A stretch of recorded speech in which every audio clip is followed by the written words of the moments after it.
વાંકાનેર તાલુકાના પંચાશિયા ખાતે કિસાન સેવા સહકારી મંડળીની સામાન્ય ચૂંટણી યોજાઈ હતી। ત્યારે મતદાનના દિવસે જ મતગણતરી હાથ ધરવામાં આવી હતી। ત્યારે ગ્રામજનો પરિણામ જાણવા માટે ઉમટી પડ્યા હતા। આ ચૂંટણીમાં વાંકાનેરના પૂર્વ ધારાસભ્ય મોહમ્મદ જાવેદ પીરઝાદા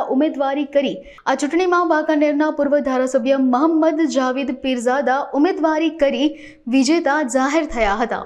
હું એમ ગેટિયા, ચૂંટણી અધિકારી, કિસાન સેવા સહકારી મંડળી લિમિટેડ, પંચાશિયા, તાલુકો વાંકાનેર।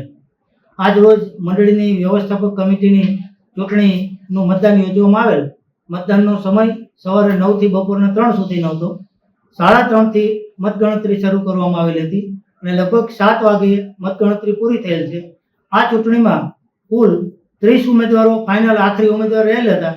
એમાં એ લોકોએ એમની રીતે 15-15ની 2 પેનલ બનાવી હતી। એક ચાલુ પ્રમુખની પેનલ હતી અને એક ઓપોઝિશનની પેનલ।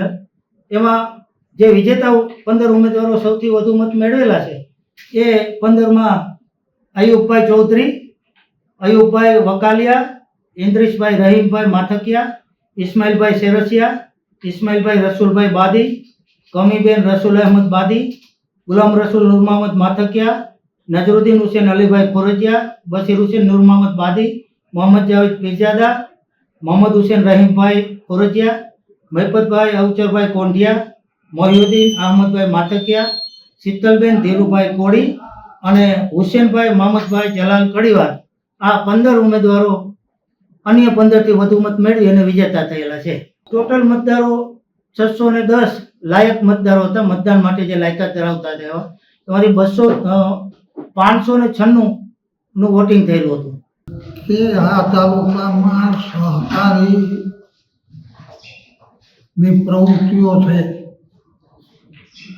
એમાં કોનું વર્ચસ્વ રહે એના માટે ને કાયદાકીય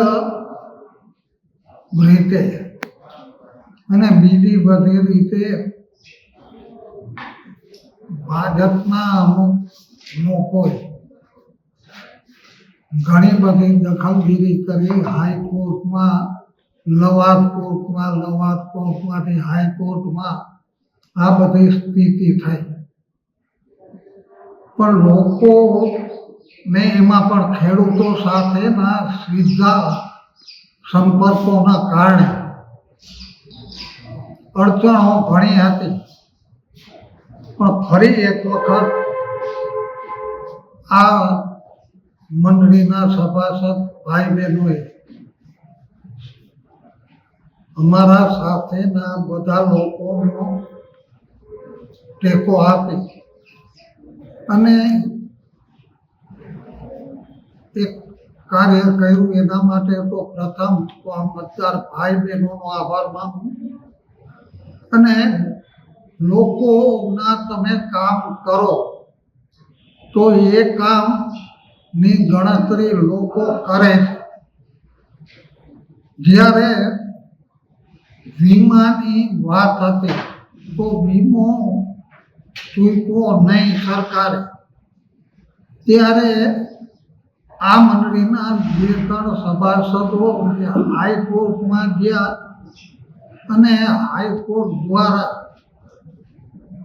લગભગ ઓર્ડર આવવાની તૈયારી, તો ઓર્ડર આવે છે કે આ ખેડૂતોને વીમો ચૂકવો। આવા બધા કાર્યો કરવાના કારણે આ બોડી ઉપર લોકોને વિશ્વાસ છે અને મત આપ્યો। એક વાત એવી પણ થાય કે હું પૂર્વ ધારાસભ્ય છું ને હું શું કામ મંડળીની ચૂંટણી લડું?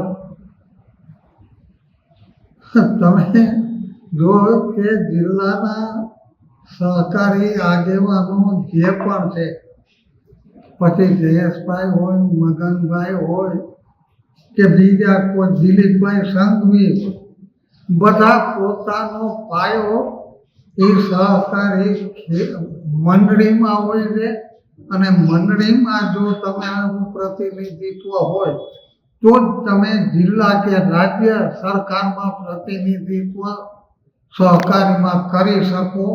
એટલા માટે હું સહકારીની ચૂંટણી લઈ રહ્યો છું। નહીં કે મારો અહમ સંતોષવા માટે. એટલે સહકારી ની ઉપરની સંસ્થાઓમાં પ્રતિનિધિત્વ કરવું જો સહકારી મંડળીની ચૂંટણી લડવી પડે.